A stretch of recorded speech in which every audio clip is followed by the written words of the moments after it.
Hi everyone, Jessica Cisneros here. So today I will be talking about my interview with the social worker and how that went for me. So I chose to go with the Child Protective Services um, agency, and it's an agency that works with children and families, and they provide services to our families. I interviewed a worker by the name of Arlene Sines, who is a kinship social worker, and part of her daily responsibilities is ensuring that any needs that the family that she's working with that can be met by the department, that those needs are being met.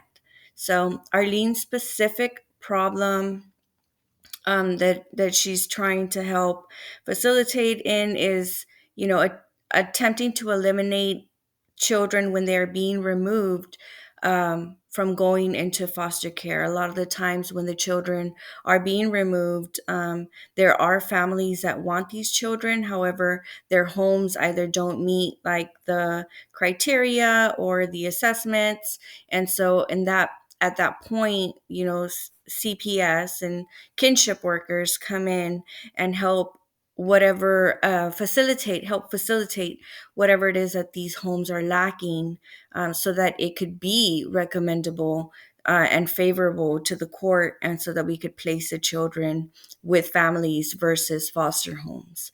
And so that is what the kinship caseworker does, which is Arlene's specific department. And I chose this one because I wasn't familiar really with what their department all entailed and what, her daily routine looked like. In meeting with Arlene, I did get to know a lot about her. She did inform me that one of the best days for her out in the field is when they have adoption days. And these days for her are very rewarding because not only does she get to see a final closure to a case and for the children, permanency, but also like she gets to see all the work that she's invested. So on adoption days, it'll be like a court hearing, and she'll be able to see, the children be placed permanently.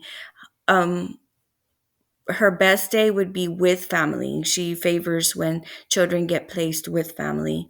But there are some cases where the children are getting adopted by foster families, and she also enjoys those as well.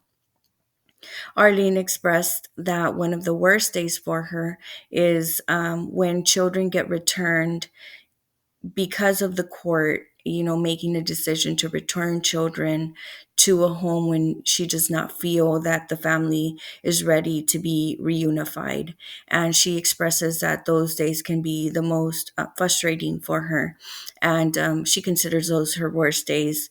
One of the best pieces of advice she had for me was to make sure that I set my beliefs aside.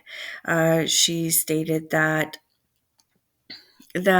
we will be meeting a lot of people from different faith, different beliefs, and just because they are from a different, they have different belief systems from mine. I need to remember to treat everyone equally, and and provide them the best service as if it was somebody that had and shared the same belief as me. One of the best ways for me to be prepared for this job was to get mentally and physically ready for the stress. She informed me, any kind of workout, anything that I can do like that, because the job is very stressful.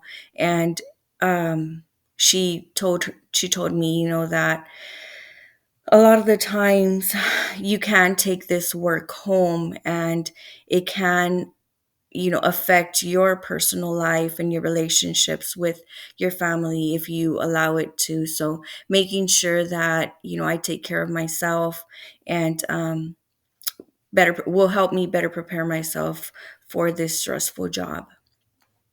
One of my personal interest questions for Arlene was, because she had been with the agency for 5 years, I did ask her, how she was able to maintain a good work-life balance. And she was very, very transparent with me and stated that she has not always had work life balance. She has held other positions within CPS where she has had to work, 18 hours straight. Um, However, the department that she is in right now with kinship services, she sees, a great deal of work life balance because she's only working 8 to 5. Which is really good. I know that part of this presentation was to answer the question as, how this affects me as me wanting to become a social worker. And after interviewing with Arlene and having, a couple of others kind of bail out on me prior for the interview, I realized that this job is probably very stressful and keeps everybody very busy. And I don't believe that social work is for me. And so I have reached out to my academic advisor to see, what other opportunities or what else is available for me. Well, I thank you guys for taking the time to hear me out, and I hope y'all's experience was a lot better than mine.